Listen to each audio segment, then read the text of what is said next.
warahmatullahi wabarakatuh.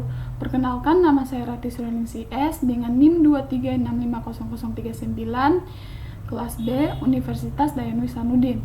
Baik, di video kali ini saya akan menjelaskan tentang data spasial dan data non-spasial atau atribut. Apa itu data spasial dan non-spasial dalam SIG? Data geospasial pada dasarnya terdiri dari dua jenis dalam SIG, yaitu data spasial dan data non-spasial atau atribut.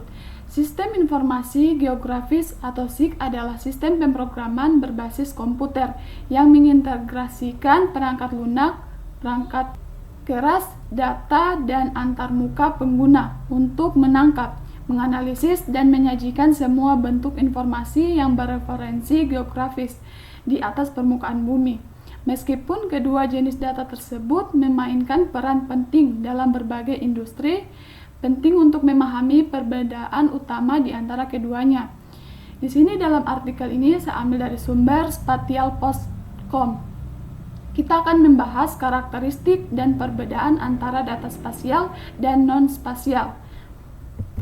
Berikut di sini ada data spasial. Data spasial mengacu pada informasi yang memiliki komponen geografis atau spasial. Data ini menggambarkan lokasi fisik, ukuran, dan bentuk objek di permukaan bumi. Data spasial dapat diperoleh melalui berbagai sumber seperti citra satelit, perangkat GPS, foto udara, atau survei. Data ini biasanya disimpan dan dianalisis menggunakan sistem informasi geografis atau SIG.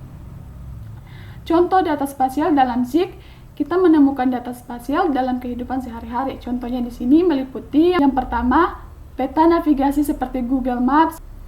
Yang kedua, tag geolokasi pada unggahan media sosial. Yang ketiga, citra satelit. Berikut karakteristik data spasial. Data spasial yang juga dikenal sebagai data geospasial adalah jenis data apapun yang mewakili objek, peristiwa, atau fenomena yang berlokasi di ruangan angkasa, yaitu objek atau materi apapun yang dijelaskan dalam konteks lokasi di atas, di bawah, atau di atas permukaan bumi. Berikut ini adalah karakteristik utama data spasial. Yang pertama, lokasi. Yang kedua, atribut. Yang ketiga, topologi. Yang keempat, skala atau resolusi. Yang kelima, proyeksi. Yang keenam, waktu. Dan yang ketujuh, akurasi dan presisi. Berikut ini adalah karakteristik umum data spasial. Spesifikasi dapat bervariasi tergantung pada model data yang digunakan atau seperti raster atau vektor. Jenis data yang direpresentasikan seperti fitur, fisik, atau struktur buatan manusia, dan tujuan pengumpulan atau representasi data.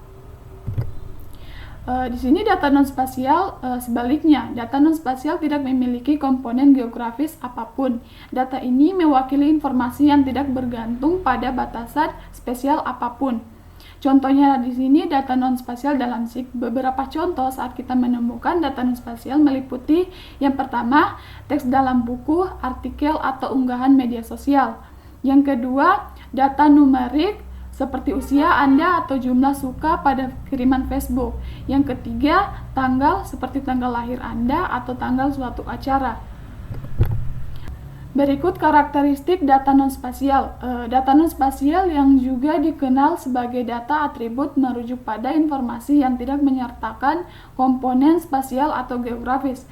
Jenis data ini dapat ditemukan dalam banyak disiplin ilmu dan kontes, mulai dari daftar siswa di sekolah hingga barang yang dijual di supermarket. Berikut ini adalah karakteristik utama data non-spasial. Yang pertama, kategori atau numerik. Yang kedua, diskrit atau kontinu. Yang ketiga, univariat, bivariat, atau multivariat. Yang keempat, skalabilitas. Yang kelima, kualitas. Yang keenam, dimensi. Yang ketujuh, struktur. Karakter ini membantu menentukan metode terbaik untuk menyimpan, memproses, dan menganalisis data non-spasial. Perlu dicatat juga bahwa meskipun data spasial mencakup komponen geografis, data tersebut juga mencakup banyak karakteristik data non-spasial ini sebagai bagian dari data atributnya. Perbedaan utama antara data spasial dan non-spasial diantaranya yaitu yang pertama, sifat data.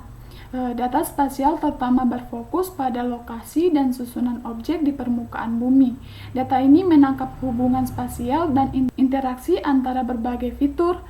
Di sisi lain, data non-spasial menekankan atribut dan karakteristik yang terkait dengan objek, terlepas dari konteks spasial. Yang kedua, representasi. Data spasial direpresentasikan menggunakan bentuk geometris seperti titik, garis, dan poligon, beserta koordinat terkaitnya. Representasi ini memungkinkan analisis dan pemetaan visual. Yang ketiga, komponen geografis. Data spasial secara inheren memiliki komponen geografis karena berkaitan dengan lokasi tertentu di permukaan bumi. Yang keempat, kemampuan analisis. Data spasial menawarkan kemampuan analisis unik yang tidak dapat disediakan oleh data non-spasial. Dengan data spasial, kita dapat melakukan query spasial, analisis spasial, dan pemodelan spasial untuk memperoleh wawasan tentang pola, tren, dan hubungan spasial. Yang kelima, visualisasi. Data spasial cocok untuk teknik visualisasi yang memungkinkan kita membuat peta, peta panas, horopleth, dan representasi visual lainnya yang meningkatkan pemahaman kita tentang fenomena geografis. Data non-spasial meskipun juga dapat divisualisasikan melalui grafik dan bagan, lebih berfokus pada representasi atribut daripada hubungan spasial. Yang keenam, aplikasi. Data spasial memiliki aplikasi yang luas di berbagai bidang, termasuk perencanaan kota, pengelolaan lingkungan, transportasi, pertanian, dan tanggap darurat. Data ini membantu dalam pengambilan keputusan berdasarkan lokasi, mengoptimalkan alokasi sumber daya, dan memahami pola spasial. Dan yang ketujuh, model data. Data spasial seringkali memerlukan model data khusus untuk mempresentasikan hubungan dan properti spasial secara akurat.